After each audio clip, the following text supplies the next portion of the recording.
हे friends, मैं Lakshmi LPS academy या journey to excellence में आपका बहुत स्वागत करती हूँ। जैसा कि आप लोग को पता है कि 21 दिसंबर 2022 को ग्रेड 2 का एग्जाम हुआ था और वो एग्जाम रद्द कर दिया गया था। वही री एग्जाम दोबारा से हुआ है 30 जुलाई 2023 को। तो उस एग्जाम का जो पेपर है ग्रेड 2 का, उस पेपर का हम एनालाइज करेंगे जीके के क्वेश्चंस को। तो चलिए स्टार्ट करते हैं। तो हमारा जो पहला क्वेश्चन है, राष्ट्रीय रसद नीति 2022 के लक्ष्यों के संदर्भ में निम्न में से कौन सा कथन सही है? ठीक है, कथन पहला है वर्ष 2030 तक भारत में लॉजिस्टिक की लागत को घटाकर वैश्विक बेंचमार्क के करीब लाना। ठीक है, कथन बी है कि वर्ष 2030 तक लॉजिस्टिक परफॉर्मेंस इंडेक्स के सर्वोच्च 25 देशों में भारत को लाना। तो हमें बताना है कि इसमें कौन सा कथन सही है। पहला वाला कथन तो बिल्कुल ठीक है कि भारत में लॉजिस्टिक की लागत को घटाकर वैश्विक बेंचमार्क के करीब लाना है, ठीक है, 2030 तक। लेकिन जो ये लॉजिस्टिक परफॉर्मेंस इंडेक्स के जो सर्वोच्च 25 देश लिखा हुआ है, यहाँ पे 10 होगा, इसलिए ये गलत होता है। तो आंसर क्या होगा? कथन ए सही है। ठीक है, 3। फिर आइए सेकेंड पे।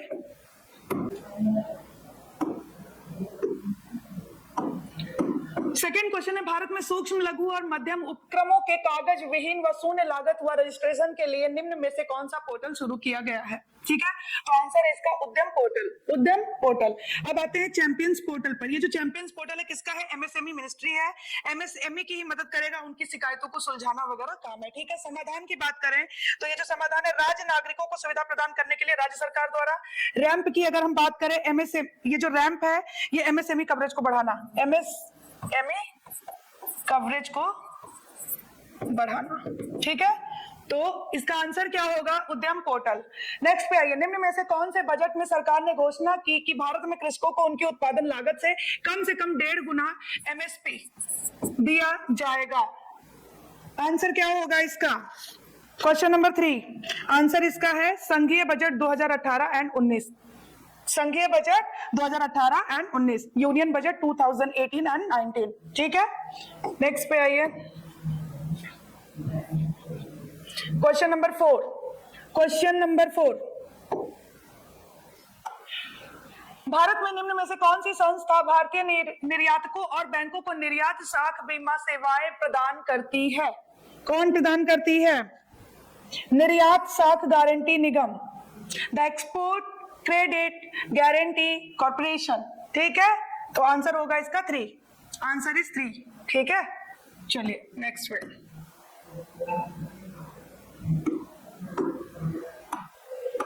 भारत में प्रेस की स्वतंत्रता। भारत में प्रेस की स्वतंत्रता क्या है? ये भारत में प्रेस की स्वतंत्रता अभिव्यक्ति की स्वतंत्रता के अधिकार में निहित है और आपको पता है आर्टिकल 19। ठीक है, इसका आंसर होगा, आंसर इज 4। ठीक है, उसके बाद आता है भारतीय राज्य एवं केंद्र शासित प्रदेशों। अच्छा, एक चीज और बता देती हूँ मैं, प्रेस की स्वतंत्रता हो गया और ये किसमें आता है? फंडामेंटल राइट्स में आता है। तो फंडामेंटल राइट्स किसमें है?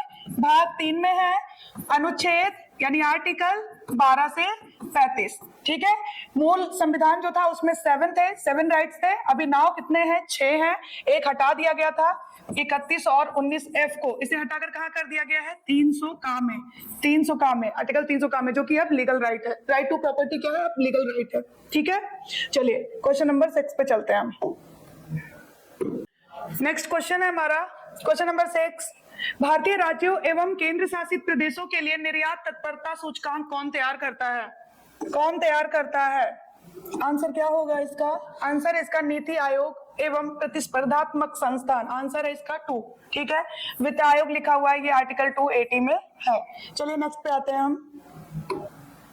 भारत शासन अधिनियम 1935 के तहत महासंघ में अवशिष्ट शक्तियां दी गई हैं। भारत शासन अधिनियम 1935 के तहत महासंघ में अवशिष्ट शक्तियां दी गई हैं। तो ये है गवर्नर जनरल। ठीक है, जिसको हम वायसराय एक्चुअल में होगा, वायसराय। ठीक है, आखिरी गवर्नर जनरल कौन थे? लॉर्ड कैनिंग, और प्रथम वायसराय वही थे। ठीक है, आपको पता है 1858 जब ताज शासन आया था। ठीक है, चलिए अब नेक्स्ट पे हम आते हैं। क्वेश्चन नंबर 9, भारतीय संविधान का कौन सा भाग राज्य के नीति निर्देशक सिद्धांतों से संबंधित है? Directive principles of state policy से कौन सा भाग संबंधित है? कौन सा भाग संबंधित है बताइए? भाग 3 फंडामेंटल राइट है, भाग 2 सिटीजनशिप नागरिकता है और ये मौलिक अधिकार है। भाग 4 होगा, ये डीपीएसपी से संबंधित है, ठीक है, और आयरलैंड से लिया गया, आयरलैंड से। कहां से? आयरलैंड से, ठीक है। भाग 4 किससे है? मौलिक अधिकार। भाग 2 नागरिकता और ये संघ की कार्यपालिका, संघ की कार्यपालिका भाग 5, ठीक है। चलिए नेक्स्ट पे आते हैं। भारत में राष्ट्रपति, आंसर इसका क्या होगा? भाग 4 डीपीएसपी, ठीक है। आते हैं क्वेश्चन नंबर 10 पे। भारत में राष्ट्रपति के निर्वाचन के लिए कौन सी पद्धति को अपनाया गया है? भारत में राष्ट्रपति के निर्वाचन के लिए कौन सी पद्धति को अपनाया गया है, बताइए। तो ये होता है अप्रत्यक्ष निर्वाचन, ठीक है। और राष्ट्रपति के बारे में आर्टिकल की बात करें 52 से 78, आपको पता है संघ की कार्यपालक शक्ति इसके किसमें निहित होती है? राष्ट्रपति में निहित होती है। राज्यसभा एंड लोकसभा, ये जो मनोनयन लिखा है यहाँ पे बता देती हूँ, राज्यसभा में 12 लोगों का, लोकसभा में 2 एंग्लो इंडियन का ये मनोनयन करते हैं, ठीक है, मनोनीत करते हैं। चलिए नेक्स्ट क्वेश्चन, हमारा क्वेश्चन नंबर 11। संविधान सभा के सदस्यों को निम्न में से किसने प्रत्यक्ष रूप से निर्वाचित किया? संविधान सभा के सदस्यों को निम्न में से किसने प्रत्यक्ष रूप से निर्वाचित किया, बताइए क्या होगा आंसर इसका? प्रांतों की विधानसभा ने, प्रांतों की विधानसभा ने, ठीक है। चलो क्वेश्चन नंबर 12। क्वेश्चन नंबर 12, संविधान सभा में निर्णय निम्न में से किस आधार पर लिए गए? किस आधार पर निर्णय लिए गए संविधान सभा में, किस आधार पर? तो यह है सहमति और रजामंदी से, सहमति और रजामंदी से। आंसर होगा फर्स्ट। 13 है, निम्न में से किस मामले में उच्चतम न्यायालय ने यह निर्णय दिया कि संवैधानिक संशोधन भी भारत के संविधान के अनुच्छेद 13 के अधीन विधि है, जिन्हें मूल अधिकारों से असंगत होने पर शून्य घोषित किया जा सकता है?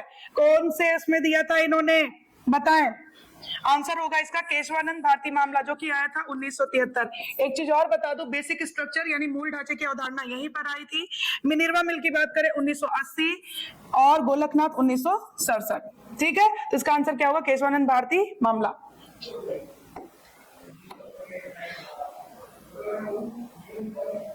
क्वेश्चन नंबर 14, किस ऐतिहासिक दिन भारत और चीन के बीच पंचशील समझौते पर हस्ताक्षर हुआ? पंचशील समझौते पर हस्ताक्षर हुआ, बताएं। पंचशील, तो ये है 29 अप्रैल 1954, 29 अप्रैल 1954। Answer is a.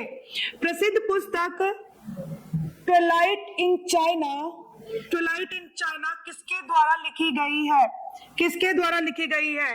KPS Menon, KPS Menon. Answer है इसका सी। चलिए, निम्नलिखित में से कौन संयुक्त राष्ट्र संघ महासभा, संयुक्त राष्ट्र संघ महासभा की अध्यक्ष बनने वाली पहली महिला थी? तो आपको पता है विजय लक्ष्मी पंडित, ठीक है।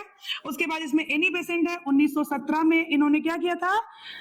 कोलकाता में क्या किया था? आईएनसी को हेड किया था, तो पहली महिला बनी है। पहली भारतीय महिला जिन्होंने आईएनसी को हेड किया था 1925, सरोजनी नायडू, ठीक है। चलिए,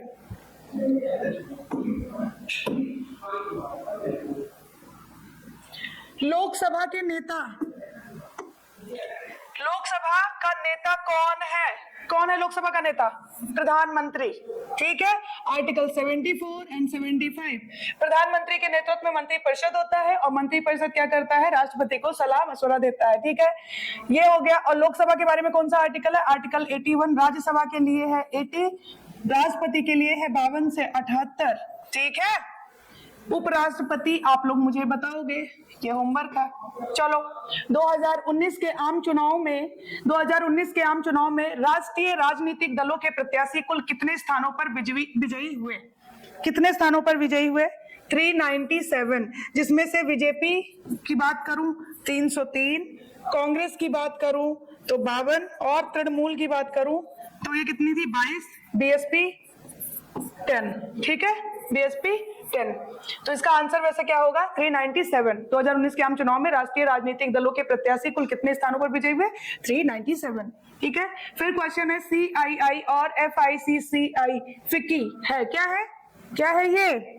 दबाव समूह, ठीक है, प्रेशर ग्रुप।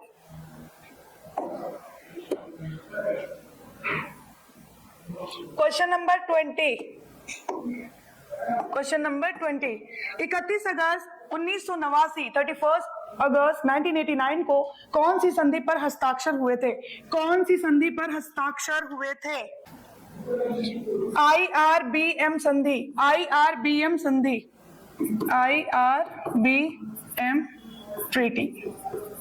ठीक है, चलिए क्वेश्चन नंबर 21, निम्नलिखित में से कौन से कथन शिक्षा मनोविज्ञान के महत्व के संदर्भ में सही है? शिक्षा मनोविज्ञान के महत्व के संदर्भ में सही है। क्वेश्चन नंबर 21 इंपॉर्टेंट, तो इसका आंसर होगा यह विद्यार्थियों के व्यवहार में उचित परिवर्तन लाने में सहायता करता है। दूसरा है यह शिक्षकों में शैक्षिक समस्याओं को सुलझाने के प्रति सकारात्मक अभिवृत्ति विकसित करता है। तीसरा है यह शिक्षकों को विद्यार्थियों की व्यक्तिगत विभिन्नताओं को नजरअंदाज करने हेतु प्रेरित करता है। फोर्थ स्टेटमेंट है कि यह शिक्षकों को स्वयं को समझने में मदद करता है। तो इसका आंसर होगा ए सही है, बी सही है एंड डी सही है। इसका सी स्टेटमेंट नहीं सही है। यह शिक्षकों को विद्यार्थियों की व्यक्तिगत विभिन्नताओं को नजरअंदाज करने हेतु प्रेरित करता है, ये गलत होगा। बाकी स्टेटमेंट ए बी डी ये आंसर इसका सही होगा। Question number 21। चलिए नेक्स्ट है, निम्नलिखित में से कौन सी शिक्षा मनोविज्ञान की विशेषता नहीं है? नहीं है, कौन सी नहीं है बताएं। शिक्षा मनोविज्ञान का मुख्य केंद्र दर्शन शास्त्र का अध्ययन करना है, दर्शन शास्त्र का अध्ययन करना, ये नहीं है, बाकी सब है। ठीक है, तो आंसर होगा इसका सी। बाकी मैं पढ़ देती हूँ। शिक्षा मनोविज्ञान शैक्षिक परिस्थिति में मानव व्यवहार का अध्ययन करता है। दूसरा है शिक्षा मनोविज्ञान शिक्षण अधिगम प्रक्रिया हेतु सरल मार्ग प्रशस्त करता है। चौथा स्टेटमेंट है कि शिक्षा मनोविज्ञान का मुख्य केंद्र मानव व्यवहार है। ठीक है, इसका जो तीसरा स्टेटमेंट है शिक्षा मनोविज्ञान का मुख्य केंद्र दर्शन शास्त्र का अध्ययन करना है, ये गलत होगा। बाकी सब सही है। क्वेश्चन नंबर 23, अधिगमकर्ता के विकास के संदर्भ में निम्नलिखित में से कौन सा कथन सही है? अधिगमकर्ता के विकास के संदर्भ में निम्नलिखित में कौन सा कथन सही है? तो हम इसमें देखते हैं कौन सा कथन सही है। अधिगमकर्ता, ठीक है, ए एंड डी आंसर होगा इसका, ए एंड डी। विकास पूर्वानुमति है और डी है विकास के सभी आयाम समन्वित होते हैं। बाकी जो ये बी एंड सी है ये गलत है। ठीक है, विकास अंश से संपूर्ण की ओर बढ़ना है, विकास रेखीय पथ पर आगे बढ़ना है, ये दोनों नहीं है। विकास पूर्वानुमानित एंड विकास के सभी आयाम समन्वित होते हैं। ए एंड डी आंसर सही है। ठीक है, नेक्स्ट क्वेश्चन है हमारा, जीन पियाजे के संज्ञानात्मक विकास सिद्धांत की कौन सी अवस्था में विद्यार्थी वस्तुओं या क्रियाओं की प्रतिवर्तीता को समझने लगता है? क्वेश्चन नंबर 24, इसका आंसर क्या होगा? क्वेश्चन नंबर 24, इसका आंसर होगा मूर्त संक्रियात्मक अवस्था। आंसर है इसका मूर्त संक्रियात्मक अवस्था। क्वेश्चन नंबर 25, कोहलबर्ग के नैतिक विकास के सिद्धांतानुसार परंपरागत नैतिकता के अंतर्गत आने वाली नैतिक अवस्थाओं के सही कूट का चयन कीजिए। ठीक है, कोहलबर्ग के नैतिक विकास के सिद्धांतानुसार, जो इनके सिद्धांत है उसके अनुसार परंपरागत नैतिकता के अंतर्गत आने वाली जो नैतिक अवस्थाएं हैं उसके सही कूट का हमें चयन करना है। तो इसका होगा answer A and C. Answer बता दिया। देखिए, ए क्या है? दंड एवं आज्ञाकारिता, दंड एवं आज्ञाकारिता। सी है अच्छे अंतर व्यक्तित्व संबंध। ठीक है, तो आंसर इसका होगा ए एंड सी।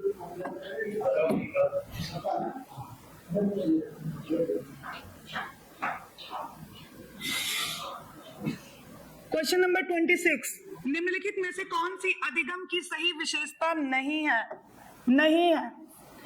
अधिगम की सही विशेषता नहीं है। थकान, परिपक्वता इत्यादि से होने वाले परिवर्तन को अधिगम कहा जा सकता है। ठीक है, आंसर इसका थकान, परिपक्वता इत्यादि से होने वाले परिवर्तन को अधिगम कहा जा सकता है, ये सही नहीं है। फिर नेक्स्ट क्वेश्चन हमारा 27, बंडूरा के अनुसार लोग बार बार दंड प्राप्त करने वाले मॉडल की बजाय उस मॉडल को चुनना अधिक पसंद करते हैं जो अच्छे परिणाम देने में प्रवीण हो। इस कथन में अवलोकनात्मक अधिगम की कौन सी प्रक्रिया सम्मिलित है? अवधानात्मक। आंसर इसका अवधानात्मक। ठीक है, चलिए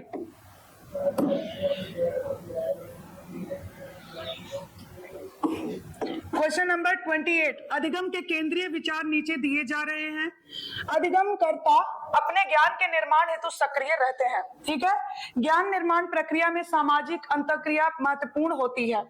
उपरोक्त दो केंद्रीय विचारों के आधार पर निर्मितवादी अधिगम के संदर्भ में कौन सा विकल्प सही है?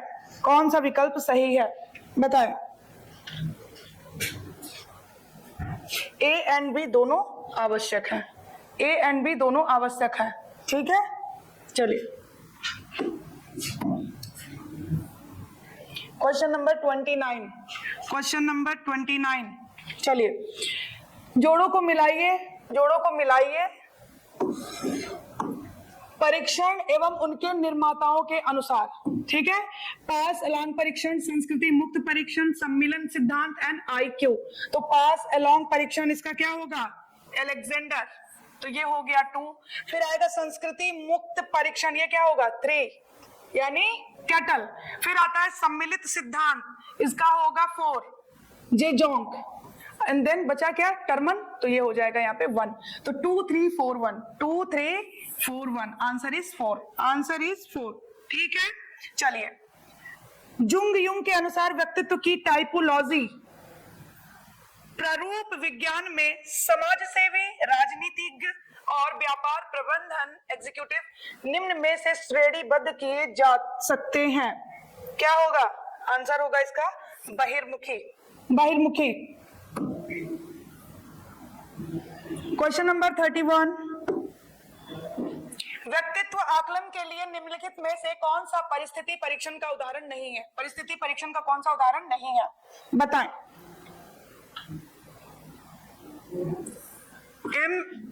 एक सेकेंड,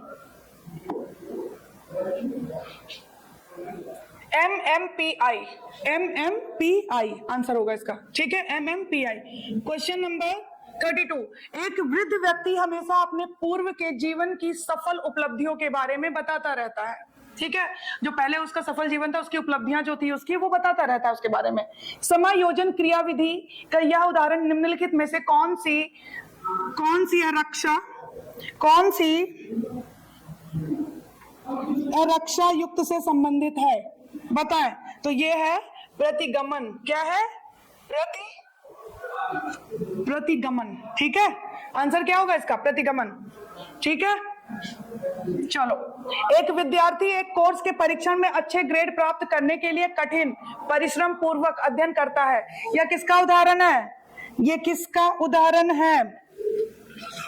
एक विद्यार्थी एक कोर्स के परीक्षण में अच्छे ग्रेड प्राप्त करने के लिए कठिन और परिश्रम पूर्वक अध्ययन करता है। यह उदाहरण है कि बाह्य अभिप्रेरणा का। बाह्य अभिप्रेरणा का। ठीक है, चलो क्वेश्चन नंबर 34, निम्नलिखित में से कौन सा बी के पासी द्वारा निर्मित सृजनात्मक परीक्षण का उप परीक्षण नहीं है? उप परीक्षण नहीं है। क्वेश्चन नंबर 34, सामान उपयोग परीक्षण। सामान उपयोग परीक्षण, आंसर इसका 4। नेक्स्ट पे आ जाइए। एक व्यक्ति अपने स्वयं को समझने और प्रभावी रूप से अपने जीवन को निर्देशित करने की योग्यता रखता है।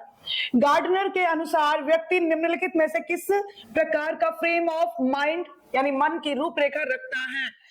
क्वेश्चन नंबर 35, आंसर होगा इसका अंतःव्यक्तित्व कौशल। ठीक है, अंतःव्यक्तित्व कौशल। क्वेश्चन नंबर 36 पे आइए। निम्नलिखित में से कौन सा अभिप्रेरणा का परिप्रेक्ष्य विद्यार्थी के व्यक्तिगत विकास, उसके अपने भाग्य चयन की स्वतंत्रता और सकारात्मक गुणों की क्षमता पर बल देता है? इसका मानवतावादी। मानवतावादी। क्वेश्चन नंबर 37, अपने स्वयं को अपने आंतरिक विचारों, भावनाओं और क्रियाओं के रूप में परिभाषित करने का एक तरीका आत्म प्रत्यय का दृष्टिकोण है। आंसर है इसका स्वतंत्र। आंसर है इसका स्वतंत्र। ठीक है, क्वेश्चन नंबर 38। क्वेश्चन नंबर 38, यदि व्यक्तिक भिन्नताओं का प्रसामान्य वितरण वक्र बनाया जाए तो कितने प्रतिशत लोग M+-16 की सीमा के बीच पाए जाएंगे? तो आंसर है इसका 68.26%। 39, क्वेश्चन नंबर 39, प्रतिभाशाली बालकों को स्कूल में सफलता के लिए प्रोत्साहित करने के सर्वोत्तम तरीके के बारे में अनुसंधान सुझाते हैं। क्वेश्चन नंबर 39, आंसर है इसका 3, स्वयं के लिए अधिगम से प्रेम करने हेतु प्रोत्साहित करना। ठीक है, आ जाइए हमारा question number 40। Question number 40। Question number है, एक व्यक्ति की एक उत्पाद के प्रति अभिवृत्ति लक्षित के वस्तुनिष्ठ गुणों के बारे में उसके विश्वासों पर आधारित है। अभिवृत्ति का यह घटक है संज्ञानात्मक। ठीक है, तो ये थे हमारे 40 क्वेश्चंस। बाकी के जो 60 क्वेश्चन बचे हुए हैं वो आपको विजेंद्र सर करवाएंगे। और आप लोग जिनने भी एग्जाम ये दिया है ग्रेड 2 का, उन सबको पहले से ही बहुत सारी शुभकामनाएं। खूब मेहनत करिए, खूब पढ़िए, और अगर आपको वीडियो अच्छा लगता है तो प्लीज लाइक एंड शेयर करिए। Thank you so much. तो पॉलिटी और साइकोलॉजी के क्वेश्चन होने के बाद में अब बारी है आपके राजस्थान जीके के क्वेश्चंस की। तो देखिए, राजस्थान जीके के क्वेश्चन का हम एनालिसिस करेंगे। राजस्थान जीके क्वेश्चन नंबर 41 से शुरू होती है। क्वेश्चन नंबर 41, इसका पहला 41 क्वेश्चन है, इसमें यहाँ से राजस्थान जी की शुरू हो जाती है और यहाँ से हम एनालिसिस करेंगे। 41 क्वेश्चन है, राजस्थान में किस प्रकार के वन सर्वाधिक वर्षा वाले क्षेत्रों में पाए जाते हैं। तो देखिए, राजस्थान में सर्वाधिक वर्षा किधर होती है? राजस्थान में सर्वाधिक जो वर्षा होती है वो हाडोती के पठार में, यानी कि दक्षिणी पूर्वी क्षेत्र में होती है। राजस्थान का जो दक्षिणी जो क्षेत्र है, यानी कि डूंगरपुर बांसवाड़ा का, और इधर आपका झालावाड़ बारा का क्षेत्र, यहाँ सर्वाधिक वर्षा होती है। तो यहाँ डूंगरपुर बांसवाड़ा में आप अगर पिछला वो देखेंगे, आर्थिक समीक्षा देखेंगे, तो उसमें बांसवाड़ा में सर्वाधिक वर्षा दिखाई गई है, बांसवाड़ा के अंदर। तो डूंगरपुर बांसवाड़ा में किस प्रकार की वनस्पति, किस प्रकार के वन पाए जाते हैं? शुष्क सागवान के वन। शुष्क सागवान के जो वन है ये आपके डूंगरपुर में, बांसवाड़ा में, सिरोही वाला जो क्षेत्र है, माउंट आबू वाला क्षेत्र है, उसमें ये वनस्पति पाई जाती है। और यहाँ सर्वाधिक वर्षा होती है राजस्थान में, लगभग 75 से लेकर के 110 सेंटीमीटर तक बारिश होती है। तो राजस्थान में जो सर्वाधिक वर्षा है वो यही है, 75 से लेकर के 110 सेंटीमीटर तक। तो इस वर्षा में जो वन पाए जाते हैं उनको कहते हैं हम शुष्क सागवान के वन। ठीक है, नेक्स्ट क्वेश्चन है हमारा, आर्थिक सर्वेक्षण 2022-23 के अनुसार वर्ष 2021-22 में देश की बात कर रहे हैं, मूंगफली उत्पादन में राजस्थान का कौन सा स्थान है? देश में मूंगफली उत्पादन में राजस्थान का कौन सा स्थान है? तो मूंगफली उत्पादन में हमारा राजस्थान का दूसरा स्थान है, कई सालों से दूसरा ही स्थान है। बाकी जैसे खाद्यान्न जो फसलें होती है, बाजरा है, सरसों है, इसमें तो राजस्थान का पहला ही स्थान है। लेकिन मूंगफली उत्पादन में राजस्थान का कौन सा स्थान है? दूसरा। पहला स्थान जो है वो किसका है? गुजरात का है मूंगफली उत्पादन में। गुजरात का एक शहर है राजकोट। राजकोट मूंगफली उत्पादन के लिए, मूंगफली के लिए जाना जाता है। इसलिए राजस्थान का जो राजकोट है वो किसको कहा जाता है? राजस्थान का राजकोट कहा जाता है लूणकरण को। लूणकरण जो बीकानेर में पड़ता है, बीकानेर का शहर है, लूणकरण में मूंगफली सबसे ज्यादा होती है, इसलिए इसको लूणकरण को राजस्थान का राजकोट कहते हैं। ठीक है, और वैसे राजकोट मूल जगह कहाँ है? गुजरात के अंदर है, जो मूंगफली उत्पादन के लिए जानी जाती है। तो इस क्वेश्चन का आंसर हो जाएगा आपका दूसरा स्थान है। पहला स्थान किसका है? गुजरात का है मूंगफली उत्पादन में। देखिए, नेक्स्ट क्वेश्चन पर हम चलते हैं। 42 क्वेश्चन हमारा हो गया है और अब क्वेश्चन है हमारा 43। 43 क्वेश्चन है, ये कहां चला गया? हाँ, 43 जो हमारा क्वेश्चन है, राजस्थान में स्थित बागड़ नामक उबड़ खाबड़ एवं विच्छेदित स्थलाकृति किस नदी द्वारा निर्मित है? देखिए, बागड़ पूछा है। राजस्थान में दो जगह है, एक तो है बांगड़। बांगड़ जो क्षेत्र है जिसमें बिंदी लगी हुई है, ये तो ऊपर का क्षेत्र है, शेखावाटी का क्षेत्र। तो बांगड़ में तो क्या आएंगे? शेखावाटी के 3 जिले आएंगे। जबकि बागड़ जो है वो दक्षिणी राजस्थान का, कौन से राजस्थान का? दक्षिणी राजस्थान का जो डूंगरपुर बांसवाड़ा का जो क्षेत्र है उसको हम क्या कहते हैं? बागड़ कहते हैं। ठीक है, और यहां से कौन सी नदी निकलती है? यहां से तो हमारी माही नदी निकलती है। कौन सी नदी निकलती है? माही नदी निकलती है। तो माही नदी द्वारा जो विच्छेदित एवं स्थलाकृति है उसको हम किस नाम से जानते हैं? बागड़ के नाम से जानते हैं। बागड़ आप सबको पता है, डूंगरपुर बांसवाड़ा के क्षेत्र को बागड़ कहा जाता है। कांठल है, बागड़ है, छप्पन का मैदान है, वो सारे जो क्षेत्र है वो माही नदी द्वारा विच्छेदित क्षेत्र है, जिसमें छप्पन का मैदान आ जाता है आपका। ठीक है, कांठल जो क्षेत्र है वो प्रतापगढ़ का है, और माही नदी डूंगरपुर बांसवाड़ा में। चंबल का इससे कोई संबंधित नहीं है। चंबल 6 जिलों से बहती है, चित्तौड़गढ़, कोटा, बूंदी, सवाईमाधोपुर, करौली और धौलपुर का जो क्षेत्र है। बनास नदी तो आपकी खमनोर की पहाड़ी राजसमंद से निकलती, राजसमंद से फिर चित्तौड़गढ़, चित्तौड़गढ़ से आपकी भीलवाड़ा, टोंक, अजमेर और आपके सवाईमाधोपुर में बहती है। लूणी नदी अजमेर, नागौर, पाली, जोधपुर, बाड़मेर और जालौर में बहने वाली लूणी नदी का जो क्षेत्र है वो आगे चल करके गोडवाल प्रदेश कहलाता है। तो बागड़ जो प्रदेश है वो माही नदी का क्षेत्र होगा। तो इस क्वेश्चन का आंसर क्या हो जाएगा आपका? माही नदी। नेक्स्ट क्वेश्चन है, निम्नलिखित में से राजस्थान के, एक सेकंड, 44 हमारा क्वेश्चन है, ये कहां चला गया। निम्नलिखित में से राजस्थान के जिलों का कौन सा समूह दक्षिणी पश्चिमी मानसून से औसत वर्षा की मात्रा हेतु आरोही क्रम में सही ढंग से व्यवस्थित। देखिए दक्षिणी पश्चिम मानसून जो आता है दो जगह से आता है, एक तो हमारा अरब सागर से और एक बंगाल की खाड़ी से। और राजस्थान में जो सर्वाधिक बारिश होती है वो कौन सी खाड़ी के मानसून से होती है? बंगाल की खाड़ी के मानसून से होती है। 90% जो बारिश होती है वो बंगाली खाड़ी के मानसून से होती है। और अरब सागर से जो बारिश होती है, अरब सागरीय मानसून से, वो राजस्थान में केवल 10%, क्योंकि अरावली के समांतर निकल जाता है। बात ये कह रहा है, देखिए थोड़ा सा इसको और विस्तार से बता देता हूं मैं, एक सेकंड आप रुकिए। जैसे मान लीजिए कि हमारा ये राजस्थान है, अब अरब सागर पड़ता है यहां पर इधर, और बंगाल की खाड़ी, देश में उत्तर पश्चिम भाग में राजस्थान है, बंगाल की खाड़ी यहां पर है मान लीजिए। तो मानसून जो हमारा दक्षिणी पश्चिमी जो मानसून है, ये दोनों शाखाओं से आएगा। एक तो हमारा अरब सागरीय शाखा से और एक बंगाल की खाड़ी की शाखा से यहां से मानसून उठता है। तो राजस्थान के बीचों बीच से एक पर्वतमाला निकलती है, उस पर्वतमाला का नाम क्या है? अरावली पर्वतमाला। ठीक है, अरावली पर्वतमाला का जो पिता है वो अरब सागर को कहते हैं, क्योंकि वो अरब सागर से आती है। अरब सागर से गुजरात का एक जिला पड़ता है पालनपुर, पालनपुर होते हुए हमारे यहाँ खेड़ब्रह्म सिरोही में प्रवेश करती है, और खेड़ब्रह्म से लेकर के आपके सिरोही हो गया, और आपके उदयपुर है, राजसमंद है, अजमेर है, अजमेर के बाद में आपका जयपुर है, जयपुर के बाद में आपका अलवर है, सीकर है, झुंझुनू है, और झुंझुनू का एक अंतिम छोर है यहाँ खेड़ब्रह्मसु, खेतड़ी झुंझुनू। खेतड़ी जो है वो अरावली का क्या है? अंतिम वो है। तो ये अरावली पर्वतमाला, और इसको जल के जल विभाजक रेखा भी कहते हैं, और मानसून के समांतर रेखा भी इसको कहते हैं। तो अरब सागर से जो मानसून उठता है वो अरावली के समांतर होकर यहाँ निकल जाता है, ये आर पार निकल जाता है हरियाणा होते हुए, और ये जम्मू कश्मीर में जाकर के इससे बारिश होती है। तो इससे तो केवल आपका जो सिरोही वाला जो क्षेत्र है उसी में बारिश होती है, और थोड़ी बहुत अरावली के आसपास इससे बारिश होती है। तो राजस्थान में केवल 10% बारिश करती है अरब सागर से जो मानसून उठता है वो। तो ठीक, उसके बाद में देखो पश्चिमी राजस्थान में अरब सागर से जो मानसून उठता है उससे बारिश नहीं होती है। पश्चिमी राजस्थान में बारिश कहां से होगी?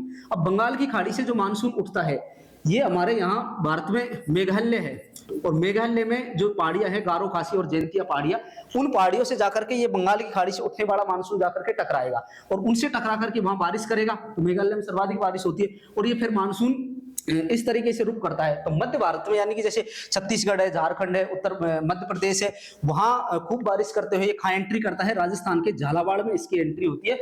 और जो पूर्वी जो क्षेत्र है राजस्थान का, जैसे झालावाड़ का हो गया, और ये दक्षिणी जो क्षेत्र है, इसमें भी अच्छी खासी बारिश होती है, सर्वाधिक बारिश यहाँ होती है, इसलिए अति आर्द्र क्षेत्र इसको कहा जाता है। तो बंगाल की खाड़ी से राजस्थान में सर्वाधिक बारिश होती है 90%। तो पूर्वी क्षेत्र हो गया, और आपका हाडोती का ये दक्षिण प्रदेश हो गया। तो पूर्वी राजस्थान में तो बंगाल की खाड़ी से अच्छी खासी बारिश हुई, और ये बारिश फिर अरावली के जो पूर्वी भाग है वहां तो होती है। अरावली जो है हमारी ये कटी फटी है, तो कुछ वर्षा जो है अरावली के कटे फटे इसमें होकर के पश्चिमी रेगिस्तान में भी निकल जाती है, और पश्चिमी रेगिस्तान में भी जाकर के थोड़ी बहुत बारिश करती है।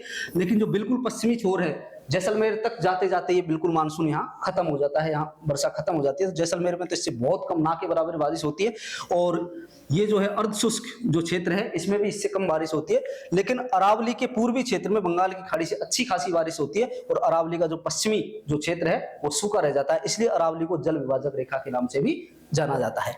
अब आप क्वेश्चन पे आइए, आपका क्वेश्चन क्या है कि दक्षिणी पश्चिमी मानसून से औसत वर्षा की मात्रा का आरोही क्रम क्या है? आरोही क्रम का मतलब होता है बढ़ता हुआ क्रम, असेंडिंग ऑर्डर, बढ़ता हुआ क्रम। अब बढ़ता हुआ क्रम कैसे होगा? देखिए पूर्वी जो राजस्थान है वहां तो खूब बारिश होती है, ठीक है, और पश्चिमी राजस्थान में न्यूनतम बारिश होती है। तो पश्चिमी राजस्थान से अपन पूरब की ओर बढ़ेंगे तो वर्षा का स्तर है वो बढ़ता जाएगा। आप बात को समझ पा रहे? तो देखिए बूंदी हनुमानगढ़ नहीं, बूंदी से ज्यादा हनुमानगढ़ में कैसे हो सकती है भाई? बूंदी तो आपका हाडोती के क्षेत्र में आता है, और बूंदी में तो ज्यादा होगी, तो ये आपका नहीं हो सकता। बांसवाड़ा ठीक है, बांसवाड़ा में हमारी पिछली रिपोर्ट के अनुसार बांसवाड़ा में सर्वाधिक बारिश हुई है, लेकिन बांसवाड़ा से ज्यादा बूंदी में नहीं हो सकती। और ठीक है, अगर बूंदी को आप मान भी लेंगे तो जयपुर में तो बिल्कुल नहीं होगी, क्योंकि जयपुर में तो लगभग 50 से 55% के आसपास सेंटीमीटर के आसपास बारिश होती है। हनुमानगढ़ में तो बिल्कुल कम बारिश होती है। तो हनुमानगढ़ यहाँ पर है, हनुमानगढ़ में बिल्कुल कम होती है। हनुमानगढ़ से ज्यादा जयपुर में होगी, जयपुर से ज्यादा बूंदी में होगी, और इस बूंदी से ज्यादा कहाँ होगी? आपके बांसवाड़ा में होगी। तो योर आंसर विल बी 4। सही आंसर क्या होगा इसका? हनुमानगढ़, जयपुर, हनुमानगढ़ से ज्यादा जयपुर में, जयपुर से ज्यादा बूंदी में, और बूंदी से ज्यादा बांसवाड़ा में। ये आरोही क्रम में पूछा है। अगर अवरोही क्रम में पूछता तो अवरोही क्रम में मेरे ख्याल से उत्तर ये हो जाता है इसका, क्योंकि बांसवाड़ा में सर्वाधिक। अवरोही क्रम का मतलब होता है घटता हुआ क्रम, और आरोही क्रम का मतलब होता है असेंडिंग ऑर्डर, बढ़ता हुआ क्रम। तो बहुत से बच्चे हैं वो तो इसकी वजह से भी इस क्वेश्चन को गलत कर दिए होंगे। ठीक है, खैर जो भी है, इसका आंसर क्या होगा? आंसर नंबर 4, हनुमानगढ़, जयपुर, बूंदी और बांसवाड़ा। नेक्स्ट क्वेश्चन है आपका क्वेश्चन नंबर 45, और क्वेश्चन नंबर 45 है हमारा, निम्नलिखित में से कौन सी नदियों का जो उद्गम है वो मध्य प्रदेश है? यानी कि मध्य प्रदेश से कौन कौन सी नदियां निकलती है? ठीक है, काली सिंध बिल्कुल मध्य प्रदेश से निकलती है। बेड़च नदी जो है ये तो अपन की उदयपुर की पहाड़ियों से निकलती है। उदयपुर की पहाड़ियों से एक नदी निकलती है आयड़, और आयड़ नदी ही आगे चल करके जो हमारी आयड़ नदी है यही आगे चल करके किस नदी के नाम से जानी जाएगी? बेड़च नदी के नाम से जानी जाएगी। और ये बेड़च नदी आगे चल करके भीलवाड़ा के अंदर एक जगह है बिंगोद, बिंगोद में जाकर के किस नदी से मिल जाती है बेटा? बनास नदी से मिल जाती है। तो बनास नदी की सहायक नदी है बेड़च नदी, जो उदयपुर की पहाड़ियों से निकलती है। और एक नदी और आकर के मिलती है यहाँ, मेनाल नदी। मेनाल नदी जो कहां से आती है? आपकी बेंगू से आती है, बेंगू चित्तौड़ से। और ये बेड़च नदी जो है वो उदयपुर की पहाड़ियों से आती है। और इधर बनास नदी जो हमारी खमनोर की पहाड़ी राजमंद से आ रही है, वहां जाकर के तीनों नदी एक स्थान बिंगोद भीलवाड़ा में मिल जाती है। और बिंगोद भीलवाड़ा में तीनों नदी द्वारा क्या बनता है? त्रिवेणी संगम यहाँ बढ़ता है। बेड़च उदयपुर की पहाड़ियों से, मेनाल बेंगू चित्तौड़गढ़ से, और बनास नदी जो खमनोर राजमंद से आ रही है। बिंगोद भीलवाड़ा में तीनों नदियां मिल जाती है और त्रिवेणी संगम बनाती है। तो ये किसकी सहायक हो गई? बेड़च नदी हमारी बनास की हो गई, राजस्थान की है। बाणगंगा नदी को कौन नहीं जानता? जयपुर में कौन सी पहाड़ियां है? बैराट की पहाड़ियों से निकलती है। विराटनगर या बैराट की जो पहाड़ियां है वहां से एक नदी निकलती है, कौन सी? बाणगंगा, या अर्जुन गंगा के नाम से भी जाना जाता है, रोहित नदी कहते हैं। और जयपुर से चल करके कहां जाती है? दौसा, दौसा से जाकर के भरतपुर, भरतपुर में जाकर के विलीन हो जाती है। और आगे चल करके कहते हैं कि यमुना में मिल जाती है, यमुना की सहायक नदी है। ठीक है, तो ये भी हमारी राजस्थान की हो गई। बिल्कुल, काली सिंध जो नदी है ये मध्य प्रदेश से आती है, और पार्वती नदी भी मध्य प्रदेश से आती है। काली सिंध तो कोटा में आकर के चंबल में मिल जाती है, और जो पार्वती नदी है ये सवाई माधोपुर के आसपास आकर के चंबल में मिल जाती है। दोनों चंबल की सहायक नदियां हैं, दोनों के दोनों मध्य प्रदेश से आती है। काली सिंध कोटा में चंबल में मिल जाती है, और पार्वती सवाई माधोपुर में चंबल में मिल जाती है। तो दोनों नदियों का जो उद्गम है वो क्या हो जाएगा? मध्य प्रदेश। तो ए और सी किस ऑप्शन में है? ए और C will be right answer of this question. Next अगला देखिए 46 क्वेश्चन है हमारा, गलत युग्म चुनिए। गलत युग्म चुनिए। देखिए क्या है? अर्थूना मंदिर डूंगरपुर में है क्या? पता नहीं। त्रिपुरा सुंदरी मंदिर बांसवाड़ा में है क्या? ये तो बिल्कुल सही है, त्रिपुरा सुंदरी का मंदिर जो है वो बांसवाड़ा में ही है। सालिम सिंह जी की हवेली, सालिम सिंह जी की हवेली बहुत फेमस है जैसलमेर के अंदर, ये बिल्कुल सही। और जसवंतथड़ा आपका जोधपुर के अंदर ही है। तो अर्थूना जो मंदिर है ये डूंगरपुर में नहीं है भाई। अर्थूना मंदिर कहां है? हमारा बांसवाड़ा के अंदर है। अर्थूना मंदिर कहां है? बांसवाड़ा के अंदर है। तो इस क्वेश्चन का सही आंसर क्या हो जाएगा? Answer number 1। नेक्स्ट क्वेश्चन है हमारा, उन जिलों के समूह का चयन कीजिए जहां 2011 की जनगणना के अनुसार कुल जनसंख्या में उन जिलों की कुल जनसंख्या में अनुसूचित जनजाति यानी कि एसटी, ठीक है, शेड्यूल्ड ट्राइब्स, एसटी की जो जनसंख्या है उसका प्रतिशत 60% से ऊपर है। हमारे राजस्थान के जो दक्षिणी जिले हैं जैसे डूंगरपुर हो गया, बांसवाड़ा हो गया, प्रतापगढ़ हो गया, वहां एसटी की जो जनसंख्या है, भीलों की, ग्रासियों की, इनकी जो जनसंख्या है, आदिवासियों की जो जनसंख्या है जो एसटी के अंदर आते हैं वो हमेशा 60% से ऊपर ही रहती है। ठीक है, तो डूंगरपुर हो जाएगा एक तो, ठीक है। एक कौन सा हो जाएगा आपका? बांसवाड़ा, बिल्कुल दक्षिणी जिले हैं, नीचे नीचे हैं। और बांसवाड़ा से ऊपर डूंगरपुर, और डूंगरपुर से ऊपर कौन सा जिला आता है? हमारा प्रतापगढ़। 3 जिले जो है इनकी जो जनसंख्या है उनकी कुल जनसंख्या का 60% से हमेशा लगभग ऊपर ही रहता है आदिवासियों की, एसटी शेड्यूल्ड ट्राइब्स की जो जनसंख्या है। तो देखिए इसमें उदयपुर आ रहा है, ये नहीं होगा, इसमें भी उदयपुर आ रहा है, इसमें भी उदयपुर आ रहा है। बांसवाड़ा, डूंगरपुर और प्रतापगढ़ ये आंसर से हो जाएगा। बांसवाड़ा में लगभग 76% के आसपास जो है वो एसटी रहती है, डूंगरपुर में लगभग 70% के आसपास है, और प्रतापगढ़ में लगभग 63% के आसपास है। उदयपुर में तो 49% के आसपास ही है। ठीक है, तो इसका सही आंसर क्या हो जाएगा? हमारा बांसवाड़ा, डूंगरपुर और प्रतापगढ़ में जो एसटी है, शेड्यूल्ड ट्राइब्स है, उसकी जनसंख्या टोटल जनसंख्या का 60% से अधिक है। नेक्स्ट क्वेश्चन है हमारा क्वेश्चन नंबर 48, खेरी व लोही नस्लें किसकी है? तो खेरी नस्ल होती है भेड़ की, और लोही नस्ल किसकी है? लोही नस्ल तो बकरी की होती है, जो सबसे ज्यादा मांस उत्पादक जो बकरी है। तो क्रम से है ना, यानी क्रम से का मतलब है पहले अगर खेरी दिया है तो पहले भेड़ आना चाहिए, बाद में लोही है तो बाद में बकरी आना चाहिए। ठीक है ना, बस सभी ऑप्शन में भेड़ बकरी है तो पहले भेड़ आएगा फिर क्या आएगा? बकरी। तो क्या आंसर हो जाएगा? इसका आंसर नंबर 2 हो जाएगा। ठीक, जनगणना 2011 के अनुसार 2001 से लेकर के 2011 तक सर्वाधिक शहरी दशकीय परिवर्तन जो है वो राजस्थान के किन जिलों में सर्वाधिक है? तो इसका आंसर क्या होगा आपका? अलवर। अलवर का जो शहरी दशकीय जो वृद्धि है वो सर्वाधिक है पूरे राजस्थान में। नेक्स्ट क्वेश्चन है हमारा क्वेश्चन नंबर 50। क्वेश्चन नंबर 50 है हमारा, कौन सा सुमेलित नहीं है, यानी कि सुमेलित नहीं है? Tyre tube. देखिए टायर ट्यूब का जो कारखाना है वो अलवर में है, ठीक है, अभी खुला है अलवर में। और एक कांकरोली राजसमंद में तो पहले से ही है, कांकरोली राजसमंद में भी है और अलवर में भी है, तो ये दोनों जगह है। तो टायर ट्यूब का ये तो सही है। पॉलीमर शाहपुरा।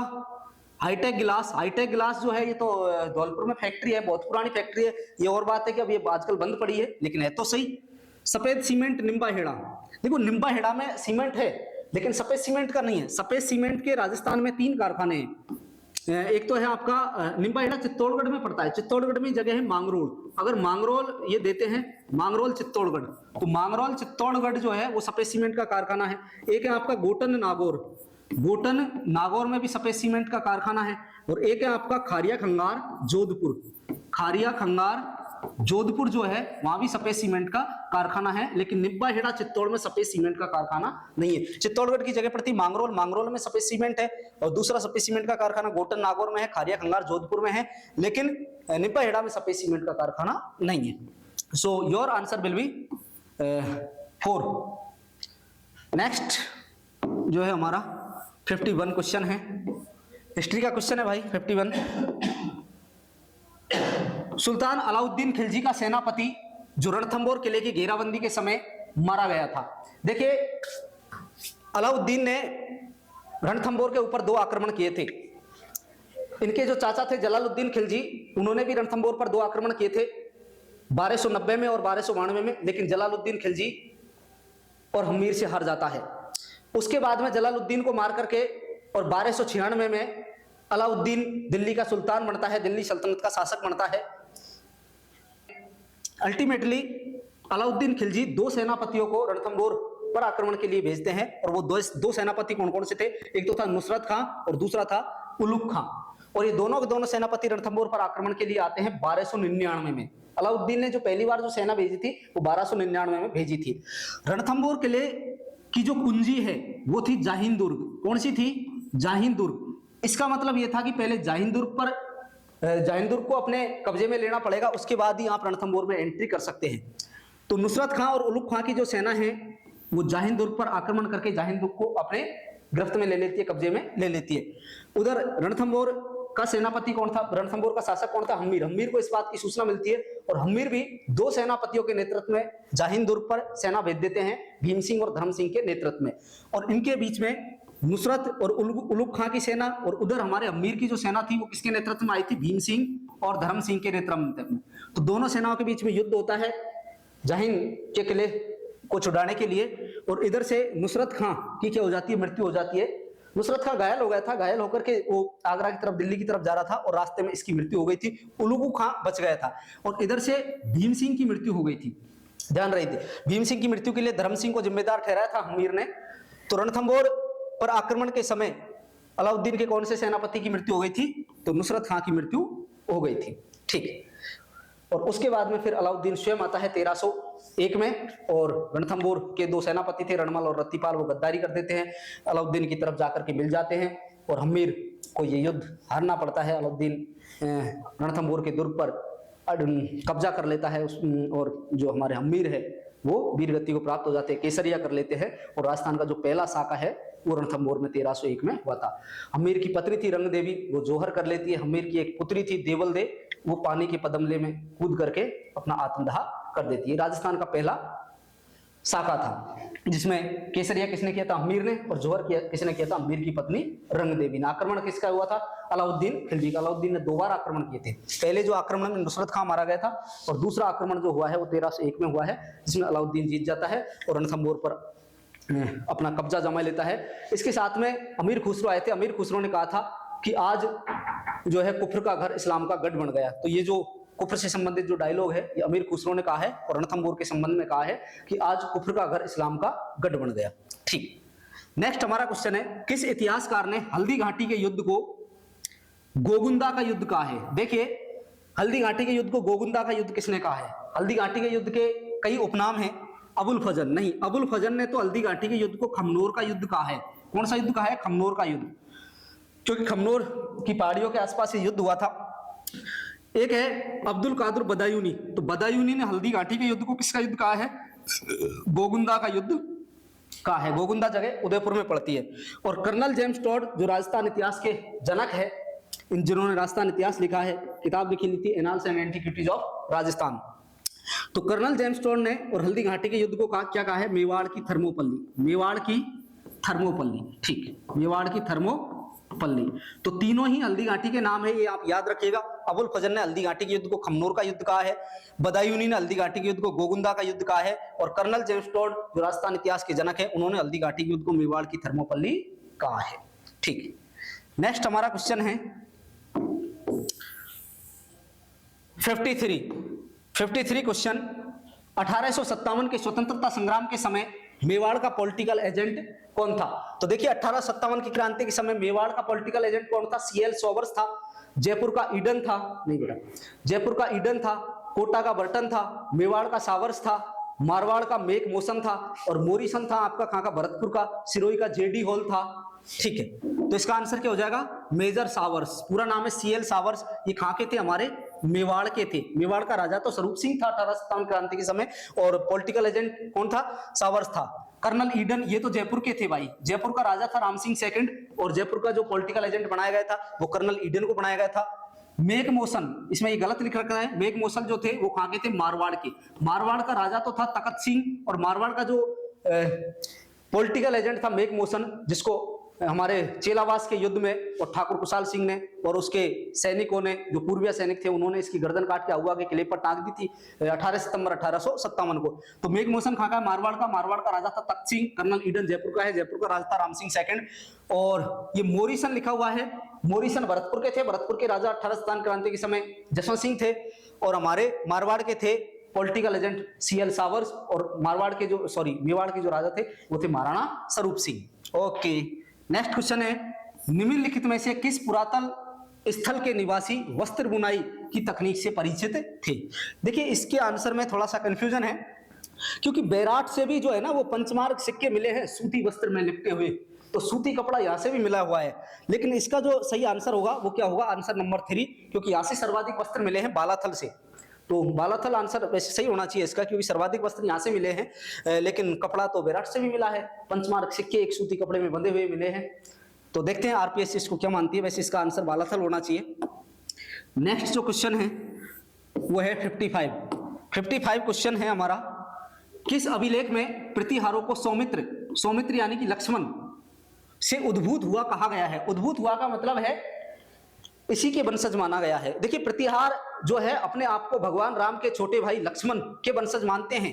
उनका मानना है कि लक्ष्मण जो है वो राम जी के प्रतिहार थे, राम जी के रक्षक थे, राम जी के द्वारपाल थे। प्रतिहार का मतलब होता है द्वारपाल या रक्षक, और जो लक्ष्मण है वो राम जी के प्रतिहार या द्वारपाल थे। इसलिए जो प्रतिहार शासक है ये अपने आप को लक्ष्मण के वंशज मानते हैं। और ये बात लिखी गई है वो ग्वालियर अभिलेख में। कौन से अभिलेख में? ग्वालियर अभिलेख में ये बात हमें मिलती है। तो इसका आंसर क्या हो जाएगा? आंसर नंबर 3, प्रतिहार अपने आप को लक्ष्मण के वंशज मानते हैं। ये ग्वालियर अभिलेख से हमें पता चलता है।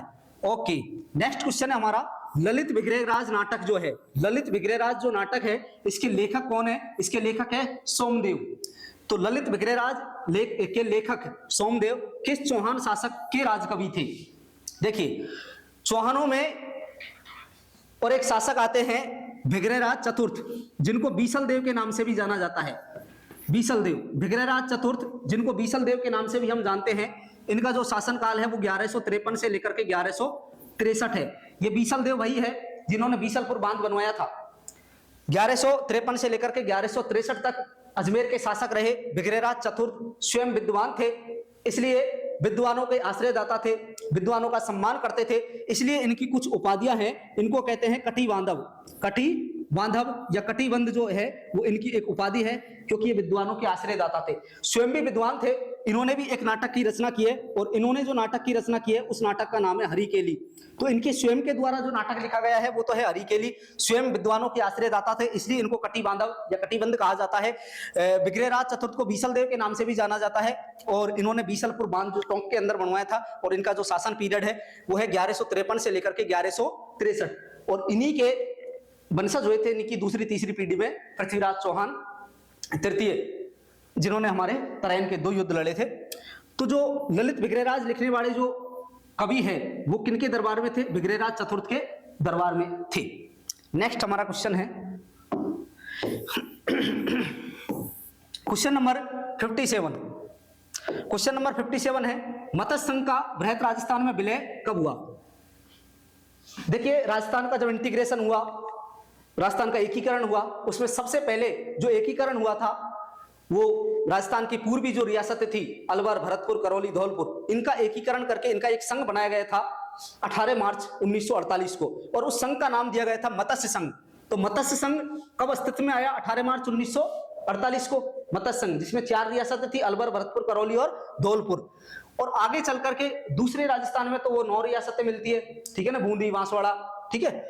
और फिर तीसरे चरण में उदयपुर को दूसरे संघ में मिलाया जाता है, दूसरे चरण में। और जो चौथा जो चरण है हमारा, चौथे चरण में, सॉरी तीसरे चरण में बृहत राजस्थान, चौथे चरण में जो थी वो बड़ी बड़ी जो रियासतें थी, यानी कि बृहत राजस्थान का एकीकरण हुआ था चौथे चरण में, जोधपुर, जैसलमेर, जयपुर और बीकानेर, चौथे चरण में, और वो तारीख थी 30 मार्च 1949। ये चौथा चरण था हमारा। और पांचवा जो चरण है, पांचवा चरण है हमारा 15 मई 1949। पांचवें चरण में क्या हुआ कि जो चौथा चरण बन चुका है, जिसमें बड़ी बड़ी रियासतों को मिलाया जा चुका है, और इसको एक नाम दिया गया चौथे चरण को बृहद राजस्थान, क्योंकि इसमें सबसे जो जिनका क्षेत्रफल ज्यादा था, जिनकी जनसंख्या भी ज्यादा थी, जयपुर, जैसलमेर, जोधपुर और बीकानेर रियासतें इसमें मिलाई गई थी, इसलिए इनका एक संघ बना करके उस संघ को नाम दिया गया बृहद राजस्थान। और इस बृहद राजस्थान में, क्योंकि ये चौथा चरण था 30 मार्च 1949 को, इस बृहद राजस्थान में 15 मई 1949 को मत्स्य संघ को ला करके मिला दिया, और उसको 5वां चरण नाम दिया गया। तो बृहद राजस्थान में, बृहद राजस्थान यह है 30 मार्च 1949 को, जिसमें ये बड़ी बड़ी रियासतें जयपुर, जोधपुर, बीकानेर मिल गई। उसमें मत्स्य संघ को कब मिला गया है? तो मत्स्य संघ को 5वें चरण में, यानी कि 15 मई 1949 को मिलाया गया है। तो your answer will be 3rd number option. ठीक, नेक्स्ट क्वेश्चन है हमारा, निम्नलिखित में से कौन सा दुर्ग जो है वो कोसवर्धन दुर्ग के नाम से जाना जाता है? कोसवर्धन किला, कोसवर्धन दुर्ग जो है वो शेरगढ़ बारा को कहते हैं, आप सब जानते हैं शेरगढ़ दुर्ग। और ये शेरगढ़ दुर्ग कहां पड़ता है? हमारा बारा के अंदर पड़ता है, ठीक है। बाकी तवनगढ़ जो दुर्ग है, तवनगढ़ या तिमनगढ़, ये करौली के अंदर है।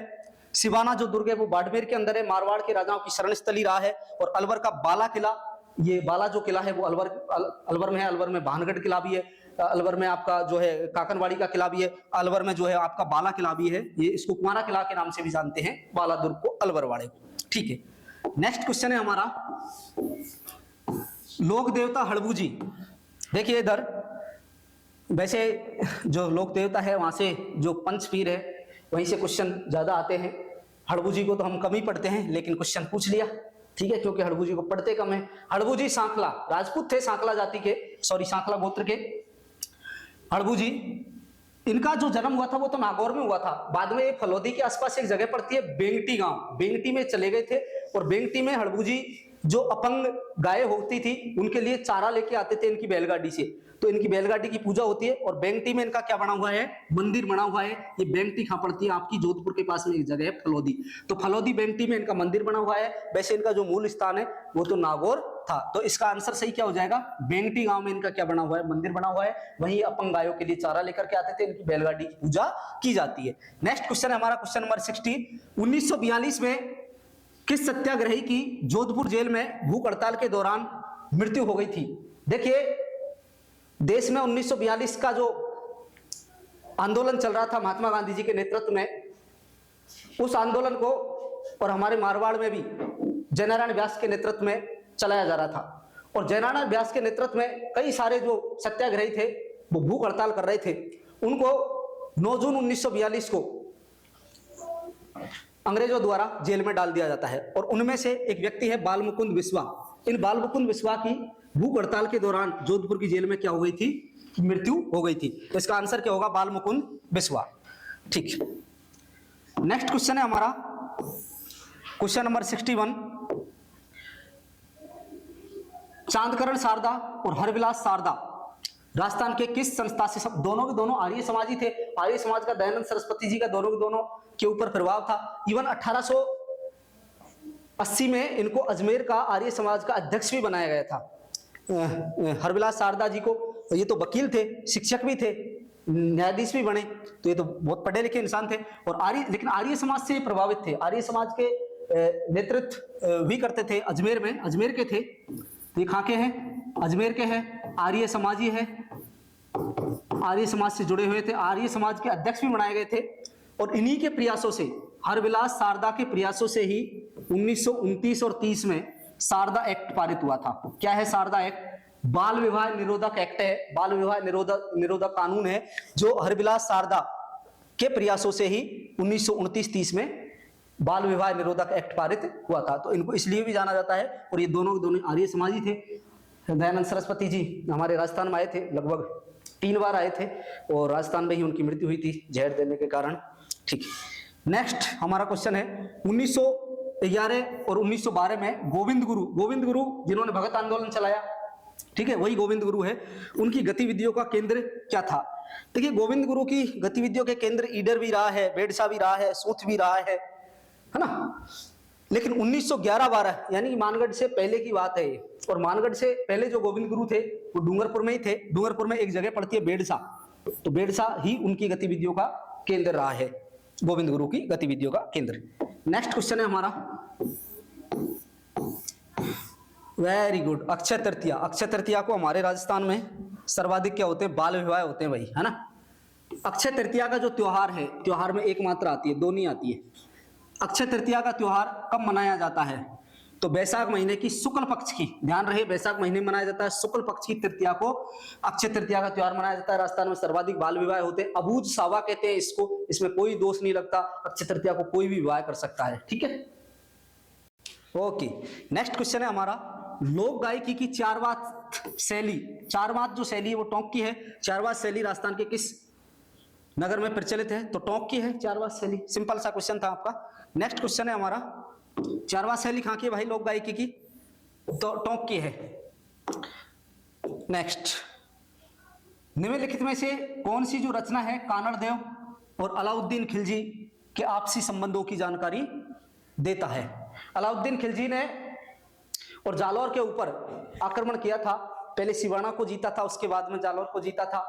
जालौर के सोनगरा चौहान थे, जालौर में जो शासन था वो किसका था? कानड़ देव का शासन था। और कानड़ देव के एक पुत्र है बीरम देव, तो कानड़ देव इसमें हार गए थे। और जो इनकी जो युद्ध का जो वर्णन है वो किसमें मिलता है? तो पद्मावत में नहीं मिलता है। पद्मावत तो 1550 में लिखा गया है, मलिक मोहम्मद जायसी जो उत्तर प्रदेश के थे उनके द्वारा लिखा गया। इसमें तो रावल रतन सिंह और अलाउद्दीन का जो युद्ध है उसका वर्णन है। रानी पद्मिनी के बारे में एक ग्रंथ लिखा गया है। एकलिंग महावत्य नहीं, सुरजन चरित्र नहीं। बीरमदेव सोनगरारी बात, सोनगरा चौहान थे, कानड़ देव का शासन था, कानड़ देव के पुत्र थे बीरमदेव। तो बीरमदेव सोनगरारी बात ये एक ग्रंथ लिखा गया है और इसमें जो अलाउद्दीन ने और जालौर के ऊपर आक्रमण किए हैं उनका इसमें वर्णन मिलता है। ठीक, नेक्स्ट क्वेश्चन है, बीसल देव रासो की रचना किसने की? नरपति नाले ने की है। वेरी सिंपल सा क्वेश्चन है। सूर्यमल मिश्र ने नहीं की। सूर्यमल मिश्र ने की कई सारी, वीर सतसई है, वंश भास्कर है, बूंदी के राम सिंह के दरबारी कवि थे। चंद्रवरदाई नहीं, चंद्रवरदाई ने तो पृथ्वीराज रासो की रचना की है। ठीक है, तो इसका सही आंसर क्या हो जाएगा? नरपति नाले हो जाएगा। ओके, नेक्स्ट क्वेश्चन है हमारा, दादू पंथ की मुख गद्दी, दादू पंथ की मुख गद्दी कहाँ है? नरेना में है, नरेना जयपुर में है, नरेना जयपुर में दादू पंथ की गद्दी है। ठीक, पिछवाइया क्या होती है? सॉरी, पिछवाइया कहाँ की फेमस है? नाथ द्वारा की, नाथ द्वारा राजपंथ की पिछवाइया फेमस है। चित्रकला में कई बार पूछा गया है, पिछवाइया नाथ द्वारा राजपंथ की फेमस है। किस पर चित्रकला की जाती है? तो कपड़े के ऊपर, कपड़े के ऊपर भगवान कृष्ण की लीलाओं से संबंधित जो चित्रांकन जो किया जाता है वो पिछवाइया कहलाती है। रासमंद नाथ द्वारा में जो श्रीनाथ जी का मंदिर है, तो श्रीनाथ जी भगवान श्री कृष्ण का इसमें वर्णन, कृष्ण की लीलाओं का कपड़े के ऊपर चित्रांकन करना, उसकी लीलाओं का वर्णन, गायों के चित्र, कदम के पेड़ के, केले के पेड़ के, है ना, जो चित्रण जो कपड़े के ऊपर किया जाता है उनको हम क्या कहते हैं, पिछवाइया कहते हैं। श्रीनाथ जी की मूर्ति के पीछे कपड़े पर चित्रांकन करके वो मूर्ति के पीछे लगाई जाती है, इसलिए इनका पिछवाई नाम कहते हैं। नाथ द्वारा रसमंद की फेमस है। ओके, देखिए कुछ विवाह के प्रकार है। मोरिया बांधिया, पैरावण और ताड़ना, ये गरासियों के हैं भाई, है ना, किसके हैं, गरासियों के। गरासिया जो जनजाति है उनके हैं। ये कई बार पूछा गया क्वेश्चन है। मंडन द्वारा निम्नलिखित किन पुस्तकों की रचना की गई है? राजवल्लभ क्यों किए, रूपांतर क्यों किए, देवमूर्ति प्रकरण और वास्तुसार। वास्तुसार तो ये वास्तुकार थे, तो सारी सारी हो जाएगी इसमें 1, 2, 3 एवं 4 सारी सारी मंडन द्वारा लिखी गई। और भी 1-2 किताब और भी मंडन द्वारा लिखी गई है। नेक्स्ट क्वेश्चन है हमारा, भारतीय राज्य के राज्यपाल के बारे में, पॉलिटी का क्वेश्चन है। राज्य के राज्यपाल के बारे में निम्नलिखित में से कौन सा कथन सत्य नहीं है? वह 5 साल की अवधि के लिए रहता है। सामान्यतः 5 साल की अवधि के लिए ही राज्यपाल होता है, लेकिन राष्ट्रपति के प्रसाद पर्यंत ये अपने पद पर रह सकते हैं। तो एक बात और इसमें रखिएगा, राष्ट्रपति के प्रसाद पर्यंत, राष्ट्रपति के प्रसाद पर्यंत ये अपने पद को धारण करते हैं, यानी कि इनको राष्ट्रपति हटा सकते हैं। राष्ट्रपति की कृपा तक ये अपने पद पर रह सकता है, ठीक है। बीच में जब चाहे तब इनको राष्ट्रपति अपने पद से हटा सकते हैं। नेक्स्ट ऑप्शन है, यदि संबंधित राज्य की विधानमंडल जिसमें आपकी विधानसभा और विधान परिषद दोनों आ जाते हैं, उसको विधानमंडल कहते हैं, उसे हटाने के लिए, यानी कि कोई भी राज्य का विधानमंडल है, चाहे विधान परिषद, विधान सभा, वो प्रस्ताव पारित करे तो क्या राज्यपाल को पहले भी हटाया जा सकता है? नहीं, विधानमंडलों के पास ये शक्ति नहीं है कि वो राज्यपाल को हटा सके। राज्यपाल को हटाने की शक्ति एक ही व्यक्ति के पास में है और उनका नाम है भारत के राष्ट्रपति। तो राष्ट्रपति हटा सकते हैं। तो ये ऑप्शन हमारा क्या हो जाएगा, ये कथन गलत हो जाएगा और यही इसका सही आंसर है, क्योंकि ये बात इसमें गलत है और गलत पूछा गया है ना।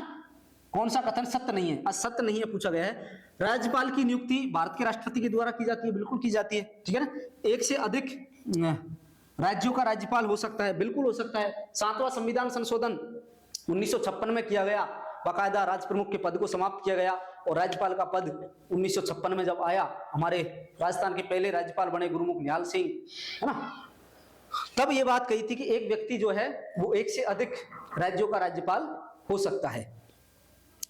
तो ये 7वें संविधान संशोधन जो 1956 में आया था उसमें ये बात कही गई है। नेक्स्ट क्वेश्चन है हमारा, किस संविधान संशोधन के तहत एक ही व्यक्ति 2 या 2 से अधिक राज्य, ये देखिए अभी यही बात बताइए कि किस संविधान संशोधन के तहत एक ही व्यक्ति को 2 या 2 से अधिक राज्यों का राज्यपाल बनाया जा सकता है? तो 7वां संविधान संशोधन 1956, इसमें राज प्रमुख का पद हटाया गया और राज्यपाल का पद सृजित किया गया। राजस्थान के प्रथम जो राज्यपाल बने थे गुरुमुख निहाल सिंह, और इसी में बात कही गई है कि एक व्यक्ति जो है उसको 2 या अधिक राज्यों का राज्यपाल भी बनाया जा सकता है। नेक्स्ट क्वेश्चन है हमारा, निम्नलिखित में से किसने सबसे कम कार्यकाल के लिए राजस्थान राज्य मानवाधिकार आयोग का पद संभाला? तो इसका आंसर हो जाएगा सुश्री कांता भटनागर। 2001 के आसपास इनका कार्यकाल है, तो ये सबसे कम उम्र के लिए मानवाधिकार आयोग के पद को संभालने वाली है। निम्नलिखित में से कौन सबसे कम अवधि तक राजस्थान का मुख्यमंत्री रहा है? हीरालाल देवपुरा ये रहे हैं। नेक्स्ट हमारा क्वेश्चन है, राजस्थान के मुख्यमंत्री अपने प्रथम कार्यकाल के दौरान श्री अशोक गहलोत ने मुख्यमंत्री का पद निम्नलिखित किस तारीख को संभाला था? 1998 में बड़े थे, लेकिन 98 ही है, 1 दिसंबर। तो इसका option number 3 will be right answer. तो 1 दिसंबर 1998 को पहली बार मुख्यमंत्री बनते हैं अशोक गहलोत। कब तक रहे? 2003 तक रहे, फिर वसुंधरा जी आई, ठीक है, उसके बाद फिर अशोक गहलोत आए, फिर वसुंधरा जी आई और फिर अशोक गहलोत आए। लगातार तीसरा कार्यकाल है इनका और पहली बार मुख्यमंत्री ये बने थे 1 दिसंबर 1998 को। तब ये विधानसभा के सदस्य नहीं थे, लोकसभा के सदस्य हुआ करते थे। नेक्स्ट हमारा क्वेश्चन है, राजस्थान की 15वीं विधानसभा में अनुसूचित जाति एवं अनुसूचित जनजाति के लिए आरक्षित निर्वाचित क्षेत्रों में कितनी महिला सदस्य निर्वाचित हुई है? तो इसका आंसर हो जाएगा आंसर नंबर सेकंड, 8 अनुसूचित जाति से और 3 अनुसूचित जनजाति से महिलाएं निर्वाचित हुई है। तो answer number 2 is right. Next हमारा क्वेश्चन है, निम्नलिखित में से किस वर्ष राजस्थान पंचायती राज अधिनियम में संशोधन नहीं हुआ है? यानी कि किस वर्ष पंचायती राज जो अधिनियम है, पंचायती राज अधिनियम पहली बार आया था 1953 में, उसके बाद में समय समय पर इसमें कई बार संशोधन किया गया। 1993 में इनमें संशोधन हुआ, 1999 में संशोधन हुआ, 2000 में हुआ, 4 में हुआ, लेकिन 2002 में इसमें संशोधन नहीं हुआ था। तो इसका आंसर हो जाएगा 2002। नेक्स्ट क्वेश्चन है, संयुक्त राष्ट्र जनसंख्या कोष ने सामाजिक सरोकारों से जुड़े मुद्दों की समझ बढ़ाने के लिए किस विश्वविद्यालय से समझौता ज्ञापन MOU किया है? तो ये विद्यालय हरिदेव जोशी पत्रकारिता और जनसंचार पत्रकारिता से जुड़ा हुआ विद्यालय है। और कहां पर है ये विद्यालय? जयपुर के अंदर है। ठीक, नेक्स्ट क्वेश्चन है हमारा, RPSC के निम्नलिखित अध्यक्षों को कालानुक्रमिक रूप में व्यवस्थित कीजिए। तो इसका आंसर हो जाएगा ACVD, यानी कि पहले VL रावत, फिर आपके राम सिंह चौहान, उसके बाद में दीनदयाल और फिर SS टाक। नेक्स्ट क्वेश्चन है, सबसे छोटे कार्यकाल वाले राजस्थान के मुख्य सचिव है? सबसे छोटे कार्यकाल वाले राजस्थान के मुख्य सचिव है राजीव स्वरूप। नेक्स्ट क्वेश्चन है, पंचायती राज अधिनियम 1994 की धारा 14 के अनुसार 4 लाख की जनसंख्या वाली जिला परिषद में कितने सदस्य निर्वाचित होंगे? यानी कि 4 लाख की जनसंख्या तक जिला परिषद के अंदर कितने सदस्य निर्वाचित होंगे? तो इसका आंसर होगा आपका 17 सदस्य। और उसके बाद में इसमें यह लिखा गया है कि प्रति 1 लाख अधिक होने पर 2 सदस्य एक्स्ट्रा हो सकते हैं। जैसे मान लीजिए यदि 5 लाख जनसंख्या है तो इसमें 2 सदस्य और एक्स्ट्रा होंगे और सदस्यों की संख्या हो जाएगी कितनी? 19।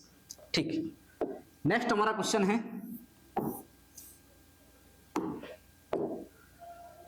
राज्य के निम्नलिखित में से कौन से जिलों में स्थित धार्मिक स्थलों में धार्मिक पर्यटन को बढ़ावा देने के लिए हाल ही में राजस्थान सरकार ने 13.48 करोड़ रुपए की धनराशि स्वीकृत की है? तो यह है आपके नागौर, जैसलमेर और अजमेर जिलों में धार्मिक स्थलों को बढ़ावा देने के लिए सरकार ने 13.48 करोड़ रुपए की राशि स्वीकृत की है। नेक्स्ट क्वेश्चन है 83, हाल ही में भारत के प्रधानमंत्री ने राजस्थान के किस जिले में प्रधानमंत्री मातृ वंदना योजना को गोद भराई समारोह के रूप में मनाने की पहल की सराहना की है? यानी कि किस जिले में प्रधानमंत्री मातृ वंदना योजना को गोद भराई समारोह के रूप में मनाने की प्रधानमंत्री नरेंद्र मोदी ने क्या किया? सराहना की है। तो कौन से जिले में? दौसा जिले में इस योजना की सराहना की है। निम्नलिखित में से कौन सा कार्यक्रम राजस्थान के सरकारी स्कूलों के, एक मिनट, हाँ, निम्नलिखित में से कौन सा कार्यक्रम राजस्थान के सरकारी स्कूलों में माध्यमिक परीक्षा उत्तीर्ण करने वाले छात्रों को उनके करियर लक्ष्यों को पूरा करने के लिए उपयुक्त विषय संकायों का चयन करने में मदद करने हेतु शुरू किया जा रहा है? तो इसका सही आंसर होगा आपका डायल फ्यूचर। Dial future. देखिए आपका अगला कदम, योर नेक्स्ट स्टेप, आप इंग्लिश में देखिए आपका अगला कदम कहां लिखा गया? इसमें लिखा ही नहीं गया योर नेक्स्ट स्टेप। ये कोई प्रोग्राम नहीं है। साला स्मार्ट साला नहीं, साला दर्पण तो एक पोर्टल है जिसमें कई अन्य प्रकार की जानकारियां मिलती है। डायल फ्यूचर जो है इसमें आप के लिए किस विषय को चुनना अच्छा होगा उसकी सारी काउंसलिंग एक तरह से उसमें आपको मिल जाती है। तो ये एक ऐप है dial future. Next question number 85 है। 2023 में जन जीवन मिशन कनेक्शन में राजस्थान का क्या, कौन सा स्थान है? तो राजस्थान कौन सा स्थान है? 12वां स्थान है। नेक्स्ट क्वेश्चन है, हाल ही में दिल्ली में आयोजित हुई 11वीं भारतीय ओपन चैंपियनशिप राजस्थान की अनुया प्रसाद ने 10 metre pistol deaf woman category में कौन सा मेडल जीता है? पहले तो उन्होंने कोई मेडल नहीं जीता था और आपका इसमें अभी कोई ऐसा विवरण मिला नहीं है। मैंने देखा था इसका क्वेश्चन को, मतलब उसमें तो मिला नहीं है इसका आंसर, तो इसमें श्योर नहीं है भाई, है ना? ठीक। नेक्स्ट क्वेश्चन है हमारा 87। हाल ही में नई दिल्ली में आयोजित 66वें नेशनल स्कूल गेम्स में राजस्थान के प्रणय चौरड़िया और युक्ति हर्ष व्यक्ति स्वर्ण पदक जीते हैं। उन्होंने ये पदक किस खेल में, ये दोनों के दोनों ही शतरंज की खिलाड़ी है ना, शतरंज में इन्होंने गोल्ड मेडल जीता है। राजस्थान सरकार ने असंगठित क्षेत्र को पंजीकृत सक्रिय श्रमिकों एवं स्ट्रीट वेंडर्स कौन होते हैं, जो गलियों में घूम घूम करके सामान बेचते हैं, को किस योजना के तहत आर्थिक राहत पहुंचाने का बड़ा निर्णय लिया है। एक सेकंड देखिए, इस क्वेश्चन को आप ऑप्शन से भी कर सकते थे। चिरंजीवी निःशुल्क नहीं, ये तो इलाज से संबंधित है। चिरंजीवी दुर्घटना बीमा नहीं, इसमें तो सभी को दुर्घटना बीमा दिया गया है 10 लाख रुपए का। चिरंजीवी बीमा योजना नहीं होगी। चिरंजीवी श्रमिक सम्बल योजना, यानी कि श्रमिकों को सम्बल प्रदान करने के लिए जो सरकार ने ये कदम उठाया है। नेक्स्ट हमारा क्वेश्चन होगा, राजीव गांधी ग्रामीण और शहरी ओलंपिक जो खेल शुरू हैं, ग्रामीण और शहरी ओलंपिक खेल, उनमें कितने कितने खेलों को शामिल किया गया है। तो हाल ही में इन खेलों में कुछ बढ़ोतरी की गई है और शहरों में और गांवों में दोनों में 7-7 खेल इसमें खेले, मतलब 7-7 खेलों को इसमें शामिल किया गया है। तो इसका आंसर क्या हो जाएगा, answer number 2 is right answer. Next question है हमारा, हाल ही में राजस्थान क्रीड़ा परिषद द्वारा 63वां केंद्रीय आवासीय खेलकूद प्रशिक्षण शिविर आयोजन किस स्थान पर किया गया है। तो देखिए, ये प्रशिक्षण अधिकतर जो है वो सिरोही में, माउंट आबू में ही किए जाते हैं, तो माउंट आबू इसका सही आंसर होगा। नेक्स्ट जो क्वेश्चन है हमारा 91 क्वेश्चन है, निम्नलिखित में से किस देश का 2023 में जनसंख्या घनत्व न्यूनतम था, यानी कि जनसंख्या घनत्व न्यूनतम था। तो इसका आंसर हो जाएगा आपका ऑस्ट्रेलिया का जनसंख्या घनत्व न्यूनतम था। विश्व युवा रिपोर्ट 2005 के अनुसार निम्नलिखित में से कौन सा युवा जीवन पर वैश्वीकरण का प्रभाव नहीं है। तो वस्तुओं की सर्व उपलब्धता इसका आंसर हो जाएगा। नेक्स्ट क्वेश्चन है हमारा, नीचे दिए गए कूट की सहायता से युग्म का चयन कीजिए। देखिए, कोरल सागर प्रशांत महासागर में, बंडा सागर हिंद महासागर में नहीं है, कारा सागर आर्कटिक में, ठीक है, और बोरिंग सागर अटलांटिक में नहीं, बोरिंग सागर प्रशांत महासागर में है, ठीक है, कारा सागर इसमें ठीक है, कोरल सागर प्रशांत में ठीक है, बंडा सागर हिंद में नहीं है, बोरिंग सागर अटलांटिक में नहीं है, तो ये नहीं होंगे। क्या होगा, एक सही है और आपका सी सही है, यानी कि ए और सी सही है, ठीक। नेक्स्ट अगला क्वेश्चन है हमारा, क्वेश्चन नंबर 94, दबाव पेटियों के मौसमी स्थानांतरण के कारण पछुआ पहुने जो है वो कर्क रेखा की ओर सरकती है, मकर रेखा की ओर सरकती है, गर्मियों में ध्रुवों की ओर एवं सर्दियों में विषुवत रेखा की ओर, और गर्मियों में विषुवत रेखा की ओर, और नहीं, गर्मियों में ध्रुवों की ओर और सर्दियों में विषुवत रेखा यानी भूमध्य रेखा की ओर सरकती है। नेक्स्ट क्वेश्चन है, पृथ्वी दिवस, तो सिंपल सा था, 22 अप्रैल को कौन सा दिवस मनाते हैं हम, पृथ्वी दिवस मनाया जाता है। नेक्स्ट क्वेश्चन है क्वेश्चन नंबर 96, गलत युग्म को चुनिए। आलिया भट्ट तेल के लिए, ठीक है, मुरान हुगरीजन कोयला के लिए नहीं, ये भी कच्चे तेल के लिए है, नारकटिया गैस के लिए, ठीक है, जरिया कोयला के लिए नहीं, ये मुरान जो हुगरीजन है ये कच्चे तेल के लिए है, कोयला के लिए नहीं है, तो ये इसमें क्या हो जाएगा, गलत युग्म हो जाएगा। Your answer will be option number 2। Next है, मानसूनी वर्षा में क्षेत्रीय भिन्नता सहायक है। भूमि की क्षमता बढ़ाने में, सूखा शमन में, विभिन्न प्रकार की फसलें उगाने में, तापमान नहीं, विभिन्न प्रकार की फसलें उगाने में, यही होना चाहिए। नेक्स्ट क्वेश्चन है हमारा क्वेश्चन नंबर 98, कोकण, कनारा और मालाबार उप प्रदेश है, पश्चिमी घाट के हैं, गुजरात उत्तरी तट नहीं, पश्चिमी तटीय मैदान, क्योंकि ये मैदान ही है, क्या है, मैदान ही है, तो पश्चिमी तटीय मैदान के ये उप प्रदेश यानी कि उपभाग हो जाएंगे, ठीक है। हाँ, नेक्स्ट क्वेश्चन है, नर्मदा और ताप्ती घाटियों के मध्य कौन सी श्रेणी है। नर्मदा और ताप्ती घाटियों के जो बीच में है वो कौन सी श्रेणी, हमारी सतपुड़ा श्रेणी है। अगला और जो अंतिम हमारा क्वेश्चन है वो है अंडमान,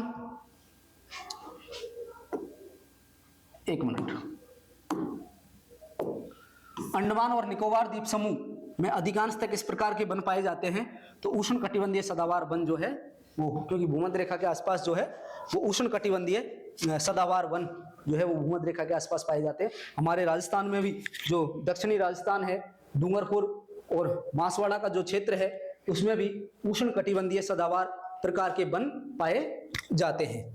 तो ये था हमारा सेकंड ग्रेड 2021 का पेपर, उसका एनालिसिस हमने किया। ये वही पेपर था जो 21 दिसंबर 2022 को आयोजित हुआ था, जिसको रद्द कर दिया था और उसका ये री एग्जाम कराया गया था। तो ओके, थैंक यू।